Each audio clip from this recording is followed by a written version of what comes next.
to tell you, we are in champion select here for Against All Authority versus Evil Geniuses. And we've already got a couple of bans out. Lux and Nivea banned for Against All Authority. Sona released. No surprises there.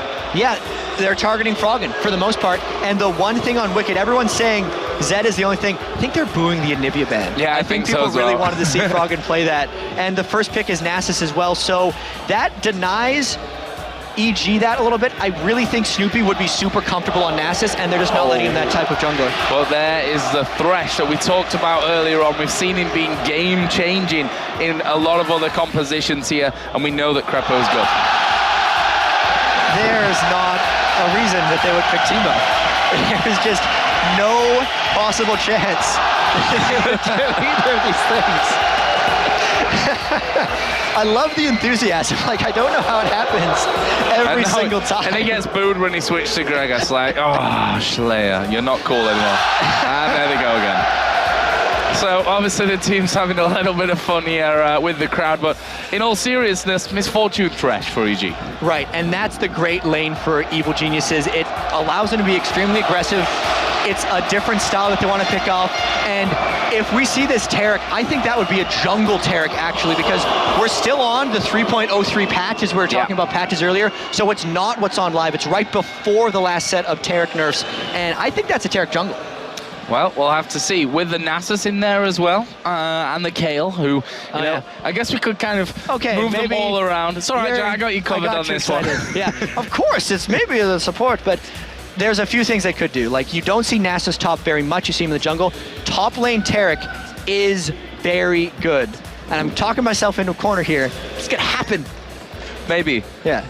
Possibly. It's maybe going to happen. Like, the reason I think it's going to happen is Corralius loves the crap out of Sona. Sona's not picked or banned. He could just be afraid of Sona, of MF, and...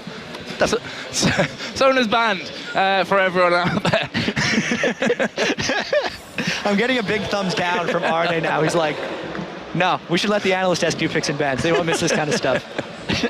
So moving swiftly on, we could have probably 100% betted on the fact that a Renekton would appear in this one. Wicked and Freddy is a most played champion from both of them. Will be locked in here, along with Cho'Gath. So to be fair, in my defense, the crowd is very distracting, Joe. We just filled for a really long time. I was talking about Diamond Procs and stuff. I wasn't thinking about Evil Geniuses and Sona bans, but that's a very tanky lineup that EG has so far with Renekton and Cho'Gath. I love Snoopy's Cho'Gath so much. I think it's one of his best junglers, and they have success every time they've picked it. And the fact that they've gotten Renekton as well to just be a comfort for Wicked, he got his most played champion again. Things are looking up for Evil Geniuses right now. Well, Against All Authority currently hovering over Shaco and LeBlanc. Those aren't real. I don't think either of those are remotely possible. Obviously, they're not going for Sona, but their AD carry will... I'd expect them to go for Caitlyn if they're going to win lanes, because Caitlyn is very, very good against MF. But Varus still outranges. Yeah, going in there for that Varus, and that pretty much confirms that it will be a support Taric this time around for us. Yeah. I'm sad. Like, when Taric got changed, he used to be just incredibly strong in the support role. But honestly, when he was changed, he became awesome in the jungle and in top lane. He's since been nerfed on live, so we might never see it now. And the LCS was like the chance to see a top lane Taric. We saw one jungle Taric play last week in the European LCS, and that's been it. Well, in terms of ganking power, a targeted stun, you can't laugh at that at any point. No. That is a strong thing to have. And the fact that his armor aura is now more tied to his actual armor items, the increased gold flow from top lane in the jungle actually made it really good. But alas, it's not happening. Maybe some point over the course of the weekend. We've still got, 3 games after this. We've got 7 games in the LCS tomorrow, plus that best of 3 amateur game. And maybe RNA is listening will in fact bring us out a jungle Taric tomorrow, or maybe not as well.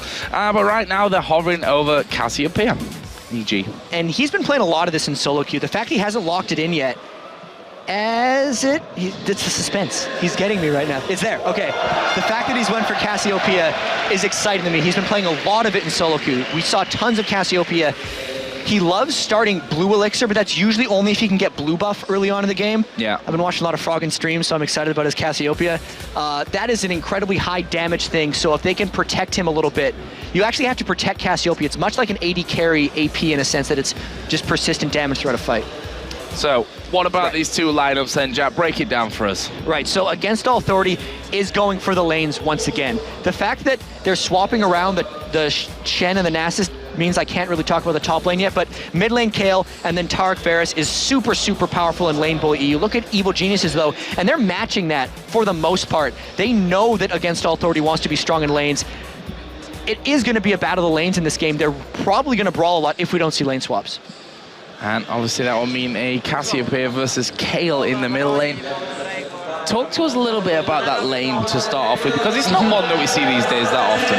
It's because we don't see Cassiopeia that often. Yeah. And I know the fans are super ready for this, but yes, that lane is so much about consistency of Froggen's skill shots. If he can land the Qs, he can out-trade Cassiopeia for the most part, but as soon as he misses one, he's going to take a whole heap of punishment, because not only will he not be able to spam his Twin Fang, Kale's going to chase him down with the slow and just pound him down with those auto attacks. But one thing that we didn't quite note here is there's a teleport on Schleia and an ignite on Froggen, so that would give an edge to Froggen in lane. And we did, in the end, have Nasus staying in this top lane with Shen going in the jungle there with Virtual as well. So just to clear those little bits up there in the end. In terms of the supports for EG, Crepo running Ignite and Flash with his Thresh. There's a Cleanse with the Flash for Yellow Pete compared to Nono, who's got the Flash Barrier. So the summoner spell choices are a little confusing. Like the barrier versus cleanse debate has happened as we're now finally getting into the game.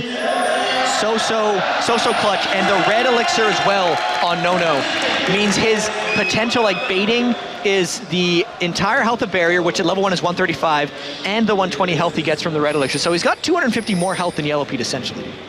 We'll see what that gives us here at the start, and whether we're going to be seeing any switches, any funky plays coming out. We heard a lot from Crepo, the importance of studying level 1 against a different amount of teams and on different sides. He's put a ward up there on that curve bush on the top side of the map, but can we expect much at level 1 with these two lineups? From the looks of these two wards, I don't think they're going to be doing much. They don't even look to be trying to get vision on the enemy jungler. Both of the wards that they've placed is to protect against a red jungle invade. That's the bush that most people would come through if they're going to try to steal a red, but low wards from each team, no potential jungle vision. So we are seeing, again, standard lanes, low amounts of wards, and it looks like they're just going to brawl it out in lanes. Certainly looking that way here as they do settle in there, and it's going to be, for once, a standard setup. I say standard, more of what we were used to this entire time. No switches coming in as of this point. We're going to have Misfortune and Thresh versus Varus. Taric in the bottom lane. See there, Varus and Taric were just starting off by the golems. EG going to be doing the same on that top side here with Wicked, Snoopy and Froggen, who's coming around to give them a little bit of backup there. Right, and that's not something I'm used to seeing. No one starts double golems with their jungler right now. They're giving an extended pull to Snoopy, and this is what they're doing. Okay, Evil Geniuses made sure that they also got a small camp so that going bottom in a 2v2, they don't get out level 2'd because they'll hit it around the same time as the Taric and Varus lane. And certainly don't want to end up getting stunned up and against a level 2 AD carry coming straight at them there from that one as well. So they're going to get back in. Just a little bit of help given over to Virtual, who started out on this red buff as well. Obviously both junglers, I'd say that. Virtual starting out smiteless. Snoopy actually did use his smite there to take away that red buff on the top side of the map. He's going to be headed down towards his blue side from this one. This bottom lane possibly going to be explosive with the fact that you've got that hook in there from Thresh plus the stun on the other side from Taric. This is going to be a really fun one. If Crepo lands a hook, it's going to be huge amounts of pressure for EG, but as soon as he misses one, the window of pressure goes directly back to Against All Authority, especially since Crepo has to stand still for so long while throwing a hook. If it misses, Corrales could go in for a stun and they could turn the aggression right around, because the straight up trading potential of Varus and MF is actually quite equal, so it really depends on what the support's contribution is. Well, we'll see about that one. This top lane is going to be, of course, Wicked, a champion which both top laners are very, very familiar with. Said it 2 or 3 times already, the most played champion for both Wicked and Freddy 122. And well, if you can't have Renekton, why not go to Nasus? It's his brother, right? Brotherly love right now. It's they hate each other, actually, as I think how it goes in the lore. Yeah. But Nasus is weak in lane compared to Renekton. It's almost jokingly so. Like, he very much has to be incredibly careful, and Wicked will look to pressure and bully him as much as possible in that lane. Snoopy actually, I think, was spotted there inside of the mid lane. There was a ping going down towards the back of the Dragon Pit. Corralius had come up to put a ward in position if need be, but Snoopy, I think, had already realized that they'd figured that one out. He backs away instantly. No early action in this bottom lane. Misfortune does have a slight lead there as well. So far, Froggen doing a great job of, he's got around about a 7 CS lead here in this middle lane as well. So as you said earlier on, Froggen has been practicing a lot of this Cassiopeia, and if he's on the mark, we know it from his other champions. He's deadly. Yeah. He is a very, very dangerous Cassio. He did shove the lane up a little bit though, so all those creeps now going to Schley. It's a very small lead that Froggen has, and the biggest fear of Cassiopeia players is the jungle ganks. But the fact that Virtual is playing jungle Shen, he has very low jungle gank presence, which unlocks a lot more aggressive laning from Froggen here. What are we going to be seeing in first action zones in this one? I still think that this bottom lane could be the big point for us there. Obviously, as you said, Renekton should be able to bully these Nasus around in the top lane. And you're right about this bottom, because both junglers have gotten the Q. There's the Thresh gank. Here we go. I'm ahead of the game. You're ahead of the game, but I'm not. We're going to see them going there with the hook. Krepo taking a lot of damage, but it's No-No who's lowest in this one. Snoopy, is he going to fall here? He doesn't want to give away those double buffs, but he will to Shen. Here comes the TP. They're going towards Yellow. He will use the cleanse. Krepo gonna knock them back, and that will be first blood going over to AAA with the double buffs as well. And the huge TP play coming in from Schleia there. That was an awesome use. He was down in the lane. He's losing a bit of CS to Froggen, but he used it to turn around the kill and get them the double. They smelled the Thresh gank coming. They knew it was there. Great play by Against All Authority for that lane. Really, really well played. That gives them a nice little advantage. It's Shen that's got it in there. It's allowed him to go back. Picked up that Madras Razor. We are going to see another grab here on towards No-No. Stun comes in onto Yellow P, who's taking a lot of damage. There's barrier from No-No, but Krepo's going for it. He's got the lantern down. Why is he not coming in onto it? He's too low to risk it. And in the end, EG decided not to go for that one. But you know what, Jack? I think they could have had it. Krepo, I think, was trying. He just didn't have the move speed, and he auto-attack was barely out of range. He was out of mana as well for that one, so they couldn't close out. That was the barrier plus red elixir really clutching for No-No. He hadn't consumed it until he got Aggressed on right there. So they salvaged it out, and actually, despite that gank, Evil Geniuses is winning in gold, because I just realized it's 47-30 in the bottom lane, and 45-30 in mid as well. Yeah, decent leads coming in from that one. It's equates to 200 gold in that bottom lane. 300 gold in the top. Wicked, of course, is a super solid Renekton player. I don't think we need to really elaborate on that one too much more than saying he is very good. We've seen it time and time again from him already this season as he goes in there with it, slowing him down to a stop. But you just see there the difference in items really tells you about who's having a good and a bad time in that top lane. The Doran's shield, cloth armor, obviously from the start there for Nasus, and double Doran's blade from Wicked. And Wicked's actually tried an AD Renekton a bit in the past. He went like Blade of the Ruined King as he's just brawling Freddy right up there. Every lane for EG is winning by about 15 right now. Like, this is EG using Against All Authorities wants against them. AA wants to win all the lanes. EG is outplaying them in that situation, but the teleport got used from AAA. They have a Shen Global coming out of the jungle fairly soon. The roles have almost been reversed, where it's now Against All Authority who wants to survive, pull off the counter ganks, and punish the other team's aggression, and EG is the ones that are trying to make things happen. See again there, Wicked in this top lane, just going in on towards Freddy there, already down to less than half HP, and keeping him very, very low there. And always want to be a little bit careful with that. Teetering on a knife edge always is kind of an invitation for him to dive in onto him. Yeah, and for Freddy in the top lane as well, he's maxing his Q, right? He's got plus 66 on it right now, so he's last hit 22-ish things, unless he's been getting some cannon minions. That's his only goal in this lane. He's not trying to kill Wicked. He's just trying to farm his Q and not die. Now we saw Shen actually come into this bottom lane, and EG seemed to have sniffed that one coming. I'm not sure where they spotted him there.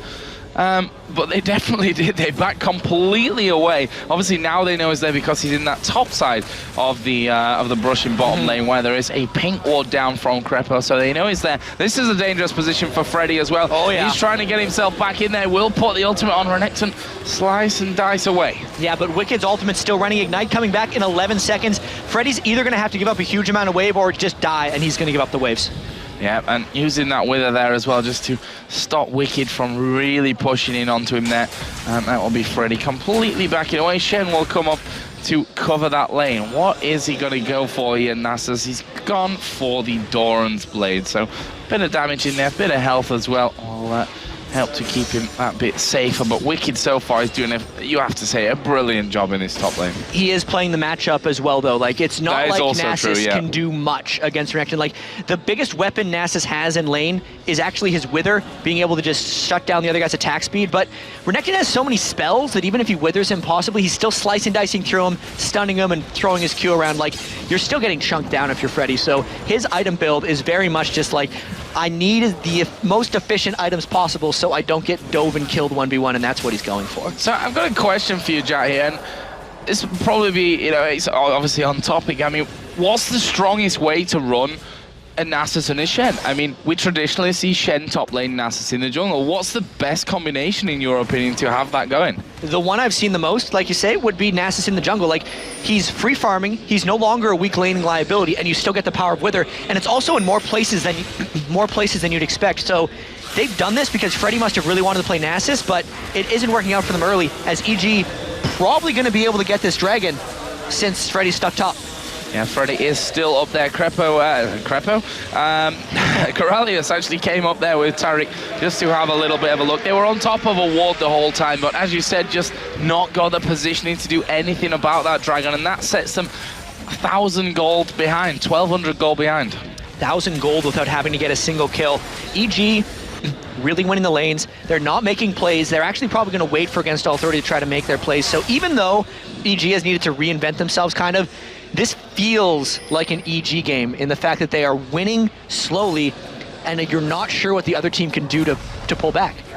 And considering AAA had, those problems with closing out games and the lane phase was their strong point, it's not looking amazing for them right now, but we are still early stages in here. 10 minutes and 50 seconds to be precise. Let's have a look through some of the other items here, Jack. We got the Stinger in there for Kayle. On the other side, the Giant Spell in for Cassiopeia. I love this Cassiopeia build from Frog, and the fact that he went for the tier early means he spams completely without care, and then he's bought 3 wards right now because, as we said earlier, the biggest fear of a Cassiopeia is the potential ganks coming in. He's not going to let those happen. He's going to continue spamming with his blue buff, continue getting his tier going, and he will be a force to be reckoned with later in the game. I really love that build path. And on the other side, we look at Yellow Pete's build there. He's gone in for the Brutalizer, first of all, alongside that Vamp Scepter and the Doran's Blade. Other way, Varus, he's looking like he's going straight up towards that Bloodthirster area itself. So, how do we compare those two? Yeah, that's the one that catches me a little off guard. I'd almost expect Pete to go for a Bloodthirster, like straight after this Brutalizer, but in the lane, at least right now, he's probably trying to cut through a little bit of that Shatter Aura that Taric is providing, and he doesn't want that to get anything. But Freddy, will that Rupture land? Nope. Not quite. Stepped out of it just in time there, and Snoopy instantly just backs away from that one. Actually, no wards down there whatsoever from Freddy. I mean, he went back. That Doran's Shield was his first pick up there, then the Doran's Blade. He's been having to buy pots to even stay inside of the lane. So now he's got to stay defensive with that one, as well as Crepo in this bottom lane, taking a bit of pressure, but won't be anything more than that. Yeah, and in that top lane again, Freddy hasn't bought wards because he's never not in his tower. Like, if he was going to place a ward, he would place it in that triangle brush behind his turret to see dives coming. The only thing he cares about, as we said earlier, is that Q. It's now plus 144 at this point, so it is kind of getting there. 800 gold behind Wicked, but he hasn't died yet and he hasn't lost his tower, so the lane might be going okay for him. It's really hard to judge Nasus lanes and what their goals are. What else do we have? Giant Spell in there for Wicked. We said earlier on that he got those double Doran's Blades even through the Wither. He slice and dices his way in towards Freddy. quite happy to put down the damage as he goes. Boots some mobility on Snoopy in there as well. Got the Spirit Stone plus the Null Magic Mantle picked up already. Other side, Shen, Kindle Gem, Madrid's Razor from earlier Virtual picked that up after his kill. Neither of these junglers are really clearing that quickly. I'm actually a little surprised that Snoopy hasn't put off more map pressure yet. Virtual has more gold than him, mostly because of that first kill that he picked up. But Snoopy isn't super farming, isn't getting super tanky, and he is going towards auras. So like once Snoopy gets an Aegis or Runic Bulwark, he'll really start making an impact. But until then, the threat of Virtual Shen ultimate is much greater than what Snoopy is putting on the map. That blue buff again going to be given over to Frog, and as you said, the tier and blue buff combo just perfect for Cassiopeia.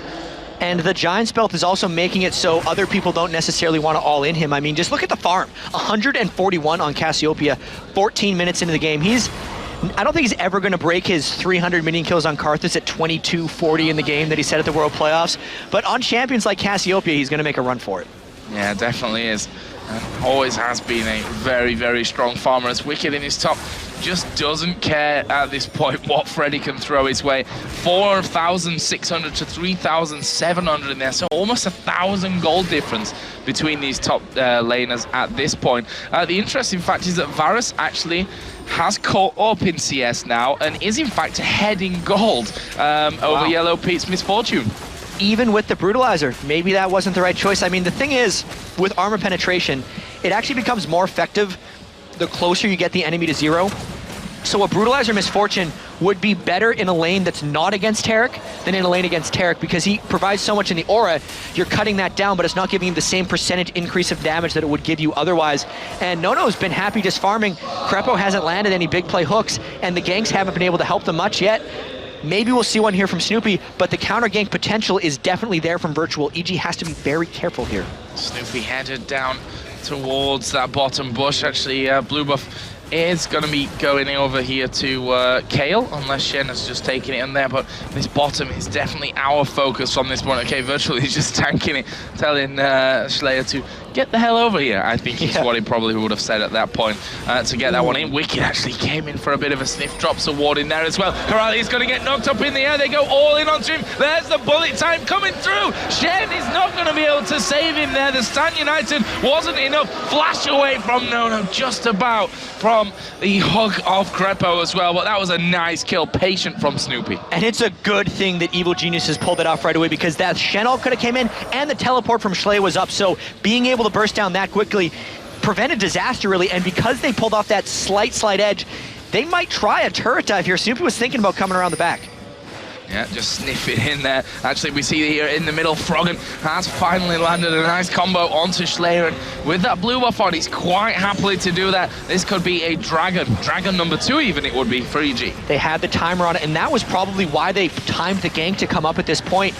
So much of the time, it's kind of an old school strategy you don't see as much anymore, but if you have the Dragon timer and you're playing in a slow game where you can really focus on it, you coordinate ganks to happen just before, so you get the other team low enough that you get a free Dragon. So instead of like forcing the Dragon fights that we see so often, you just get them for free. Get them for free, and that's what EG have now had 2 of in this game so far. As in the middle, Shen sniffing around there onto Froggen as well. He had a ward in there. Is Wicked gonna pop his ulti here, going in on towards Freddy. In fact, the Knight is down from Freddy. He's giving Wicked a real run for his money with this one. Can Wicked get away? He's gone low. Freddy decides not to pursue, and there you see a bit of a change in the tables. He managed to go back to base and buy that Glacial Shroud, as actually the gank's gonna continue. I don't know what Virtual's plan is here though. Yeah, this is an interesting one. Wicked's in the bush, recalling there on that top side. Virtual not going to get the chance to go in, but blocking out for the turret. There's the plan, actually. They want to delay / get Snoopy low enough that they can take a turret, and just like that, his Nace is powered up now. He's gotten the Glacial Shroud, plus 246 on his Q, 17 minutes into the game. If this keeps going, could we see a 600 damage Q? Now it's a 249, you know? Oh, is he going to get another one? There's another one, right? It's now multiplying its effectiveness and speed. Gonna be dangerous either way, that's for sure. Actually, Wicked did finish off that Sunfire Cape. We saw it in that last fight. The animation around him is Virtual just hanging by Snoopy's race there. Actually, Snoopy is just gonna nom down on one of them to get an extra stack up for him. what items have we had finished off? Nash's Tooth in the middle lane finished there for Kale, and that Riley's Crystal Scepter for Froggen was finished in the last buy as well. The big items for both of them really. Kale keys off the Nash's Tooth, and Cassiopeia often Kale's off the Rylai's because the Twin Fang that Cassiopeia throws out that she can get refreshed if she's on a poison target applies the single target version of the Rylai's slow. So in any kind of team fight, the control that Cassiopeia gets just off having that Rylai's Crystal Scepter is massive. So if the team fights do start coming out, that's when it's going to come into big play.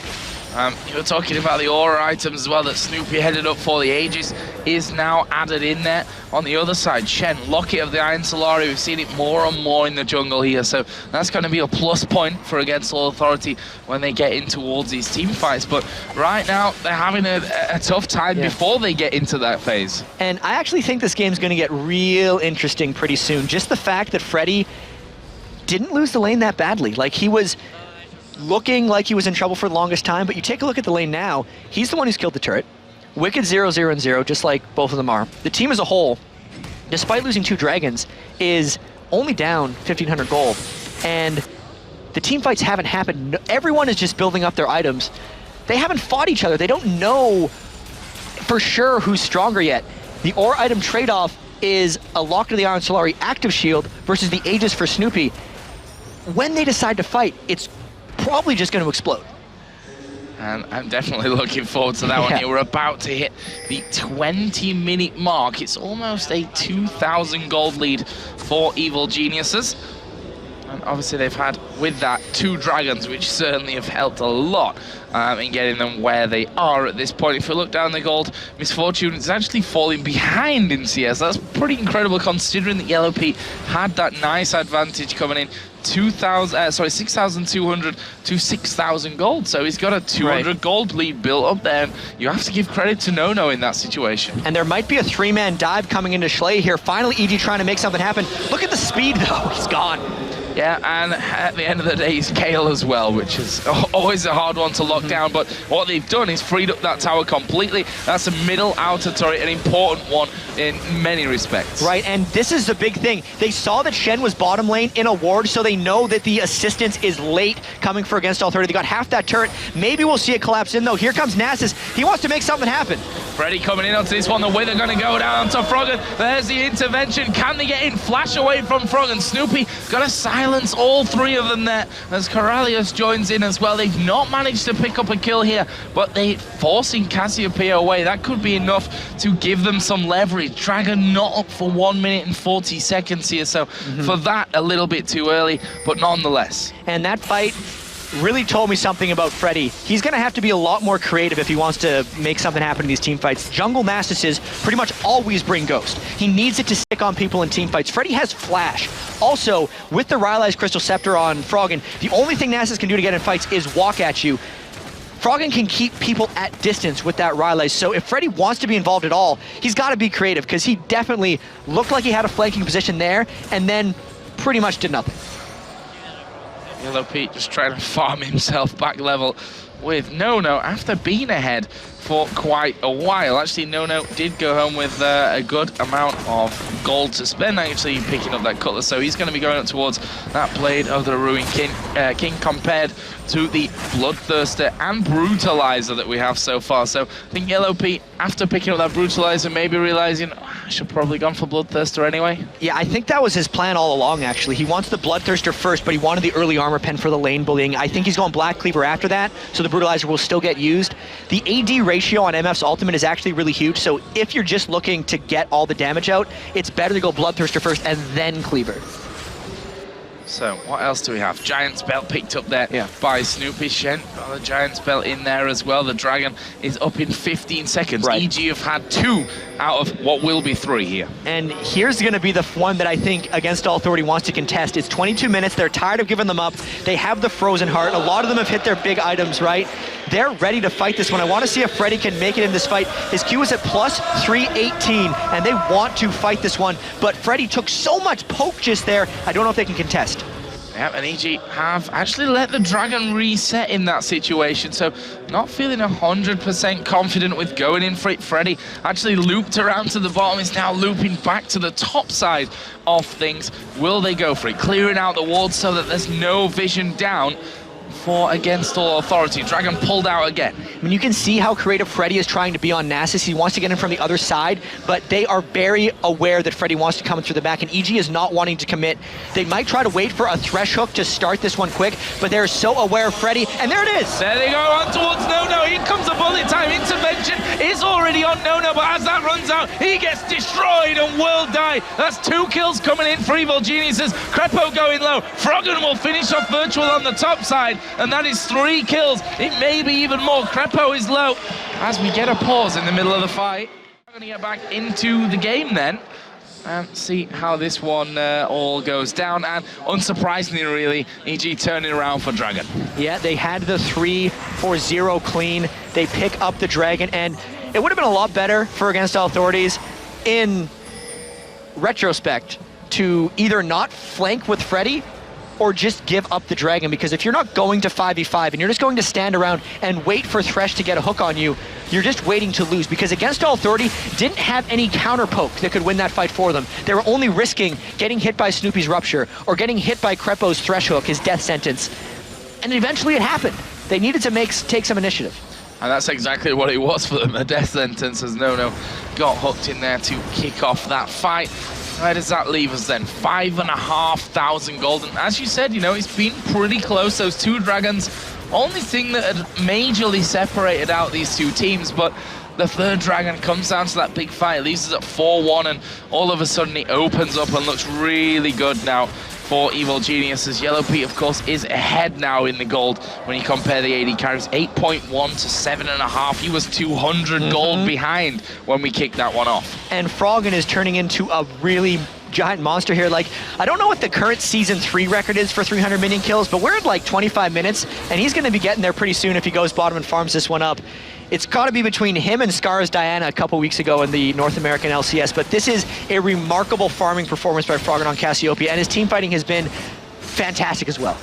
And I'll tell you what, on the topic of that as well, you look at the man who he was against in the lane, Schleyer, almost at 250 himself, so like, he's doing a great job of it as well. It's not like Schleyer is getting hideously out-farmed or he's missing creeps. Like, 10 per minute is a crazy benchmark to keep throughout this entire game, and it's just, I think the small camps that Froggen's gotten and the other sneaky CS that he's been able to pick up have really contributed.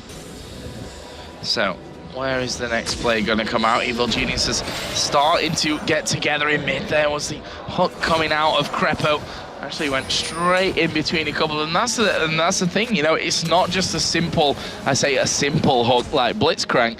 You know, it's got that wind-up time, which makes it all the more difficult to hit. EG rotated into this bottom lane. And you can see Wicked coming in behind the turret. I mean, if Against All Authority wants to fight this, again, they're going for a flank. You can see Freddy coming around the back. He's in a vision ward, though. EG is going to get a free turret, and they're on to Freddy. He's got a flash, or he's dead. Oh, he's going to get caught out here. There is the hook landing. That is definitely the death sentence coming in. Froggen will pick up the kill, and that is one totally for free. And that's what you've got to worry about, Jack. Surely when you've got no wards down and you know that EG have just come through there, you've got to count on them putting them down. He walked right through a pink, and the Shenol got burned onto Freddy right there, so the threat is down even again. He actually saved his ultimate on Nasus at least. He wants to be involved in a fight, right? He spent this whole game getting his Q to plus 372, but he can't find his way into a fight, and you can tell he's pressing for it. EG is just capitalizing, extending their goal lead, and this may be turning into a rout. EG now going to do exactly the same on the top side of the map. Take away everything that they can from the jungle, get the wards in position. They may just end up taking themselves a Baron from this one. I mean, now 27 minutes in there. They're actually going back, I think Shen's going back on top of a ward at this point. So EG know what's going on, but they're playing it safe here. And that's, you know, we've talked about it as well, that when teams are so close to each other in the league table as these two teams are in place 4 and 5, you know, you don't want to mess up. You can't afford to mess up. It's also the Evil Geniuses way. They love to just take it slow, and Froggen is very strong right now. 497 AP. He finished his Seraph's Embrace as well, and it's just, they waited for the farm thresholds. They got the Runic Bulwark. Even Wicked has went for a Last Whisper because they are against a Taric, so he wants to shred through more of it. That's going to combo very well with the Black Cleaver that Yellow Pete has taken off. So like they were waiting to get all these really huge items, and I don't see why they wouldn't start forcing around Baron. They're probably going to make sure the side lanes stay pushed up. That's why Yellow Pete is going bottom to clear right now. And they're just keeping Against All 30 at bay. It'll give them time to clear out the Baron area. There's a fight up top. I think Wicked can just disengage this one. Yeah, Wicked and Freddy going head-to-head on this one. Ultimates pop from both of them. Can he actually get away? There's the Ignite going down. Wicked going very low. There's the Q, and there is the finisher. Freddy actually flashed in there at the end. Not sure it was 100% needed, but he gets the kill, and that's that lane we were talking about. Freddy really wants to fight people. It's just like only Wicked was the one he could get onto. He hasn't been able to pull that off in team fights, but that shows the potential of Freddy's Nasus since he has gotten plus 387 on his Q, and now they have a 4v5. They're actually going to catch Freddy again. Wow, the flash came in onto that one. Freddy getting hooked in. The stun came onto Froggen, but a little bit disorganized in terms of going forward. There's the knockup. Ulti comes out of Varus, but will it be enough to save Corralius? No, it won't. Froggen getting caught. Freddy, why has he come back in here? Surely going to die from this one. It's a double kill for Froggen. And since there's a split push bottom from Schleia, his teleport is actually either canceled or he just used a bottom lane, I'm not sure, but this means it's a 4 members of EG, just a no-no, who could potentially stop it, and Schleia is just trying to get turrets. No is crazy if he tries to stop this one. I think this is a Baron for Evil Geniuses. Well, it may just be crazy, Jet, because he's going to be going in there for this one. Is he going to be able to do anything with it? No, not really a surprise that he can't, and he will back away, and that will be Baron picked up, 10,000 gold lead. Schleia pushing this whole time through there. They've been thinking about, you know, pushing down, racing for the bases. Yeah, they've seen it before. They won the base race last time. They were against Dragonborns. This was game 7 of last week, or game 5 of 6 on the Sunday, but I feel like Evil Geniuses is not going to willfully engage in a base race as much as the crazy Dragonborns are. Evil Geniuses is a much more standard team, and oh no, Schleia was trying to make a play. Evil Geniuses is on top of this dragon.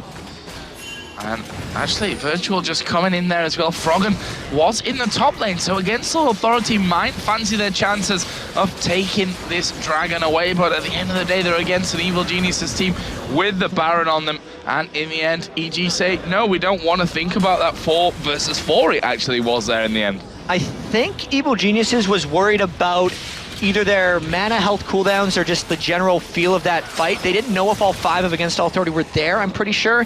And it goes to speak to the type of team they are. Like, they're very much in control of this game. They know they have more turrets, they know they have the Baron buff, and even though they don't know the exact number, they know they're very far up in gold.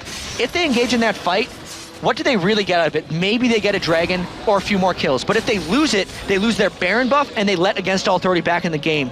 EG would very much rather group up, buy their items, and have a fight on their terms. They don't care about the 975 gold 30 minutes into the game, and they just gave it up.